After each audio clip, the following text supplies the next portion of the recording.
Bima dan Elena, pernikahan kontrak, bab 26.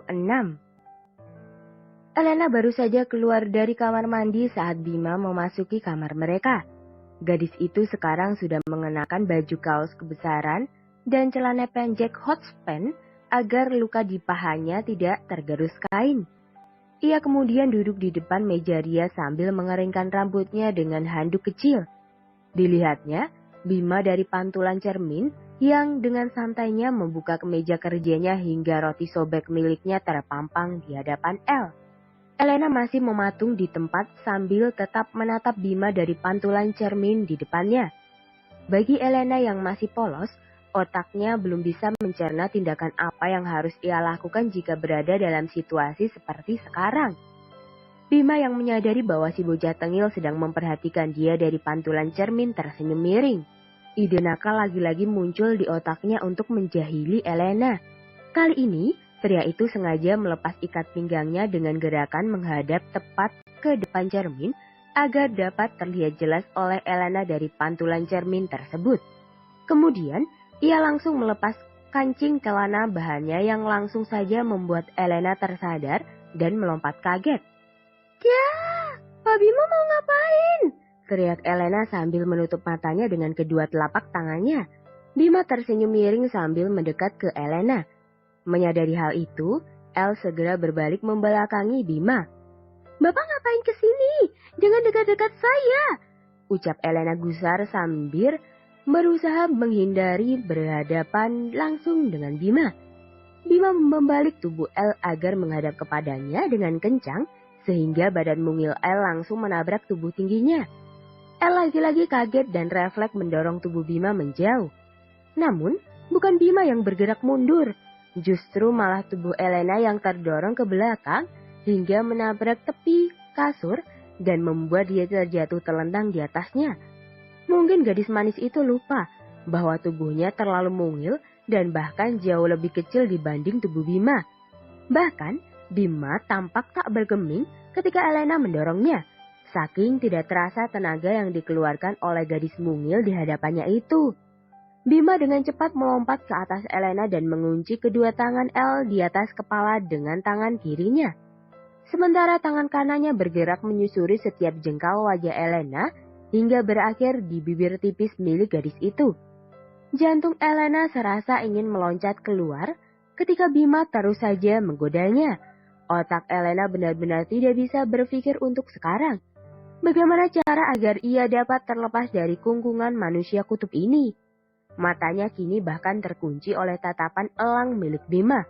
Manik coklat laki-laki itu benar-benar bisa membuat wanita manapun terjebak. Tak terkecuali bagi Elena sendiri. Jujur saja, baru kali ini Elena memperhatikan wajah tampan Bima dengan seksama. Ternyata manusia kutub ini benar-benar tampan, pikirnya. Sementara Bima masih memainkan jari telunjuknya di bagian bibir Elena dengan gerakan dari atas ke bawah. Begitu terus hingga sang pemilik bibir langsung saja menggigit telunjuk nakal miliknya. "Ah!" Bima segera bangun dan duduk di tepi kasur sambil meniup jarinya yang digigit Elena. Diliriknya si gadis pelaku yang juga kini duduk di sampingnya yang nampak tidak bersalah sama sekali itu. Justru gadis itu malah meledek Bima dengan senyum miring yang tersungging jelas di bibirnya. "Apa?" Bima bertanya dengan kesal ke arah Elena. "Gak apa-apa," jawab Elena singkat. "Kamu manusia atau anjing gila sih? Kira-kira dong kalau gigit orang. Emang saya tulang apa?" "Siapa suruh bapak duluan yang jahil? Saya kan cuma bela diri doang dari manusia mesum kayak bapak." "Mesum? Kamu bilang saya mesum?" "Kalau bukan mesum apa dong? Mana ada pria dewasa yang mempertontonkan adegan vulgar di hadapan anak di bawah umur?"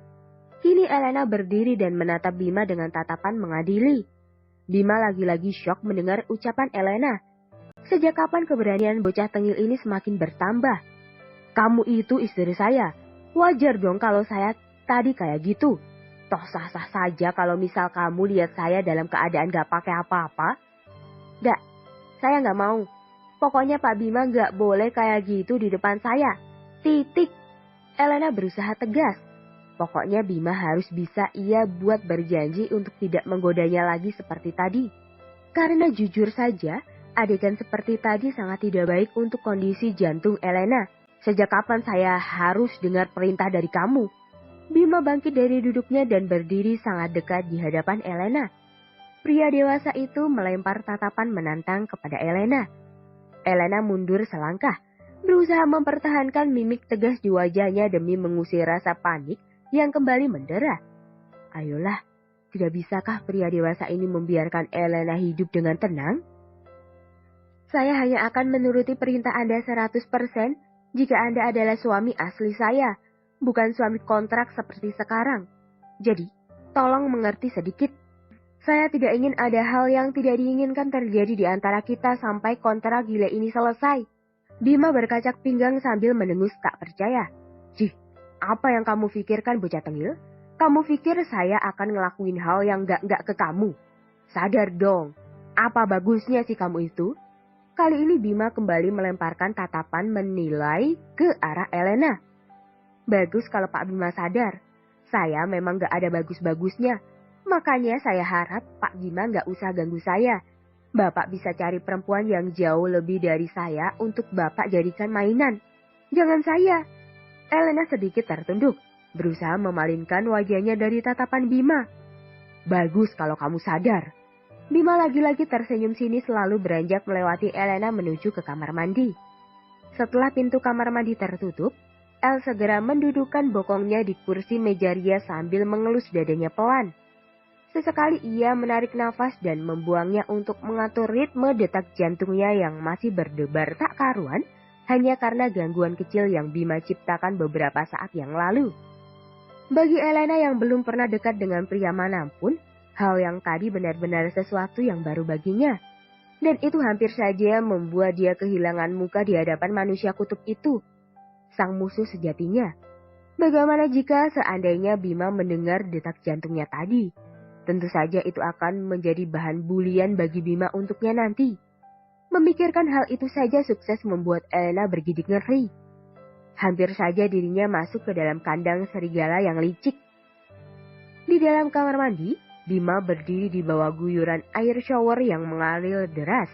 Ia lagi-lagi merutuki kebodohannya yang ia rasa semakin bertambah.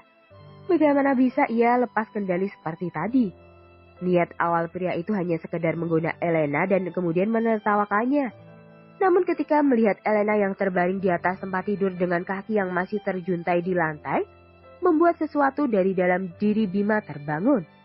Ia tak pernah berpikir bagaimana bisa dengan bodohnya ia langsung melompat ke atas Elena, bahkan mengelus lembut hampir seluruh bagian wajah gadis itu. Dan yang lebih buruk dari segalanya, ia hampir saja mencium bibir tipis berwarna merah muda alami itu jika saja Elena tidak membuatnya tersadar dengan menggigit jarinya. Sadarlah Bima bodoh, jangan sampai kau kehilangan kendali lagi seperti tadi. Atau tidak, kau akan menyesali perbuatanmu nantinya. Gumam hati kecil Bima. Ia mulai tersadar, berada dekat dengan Elena benar-benar berbahaya baginya. Terima kasih telah mendengarkan.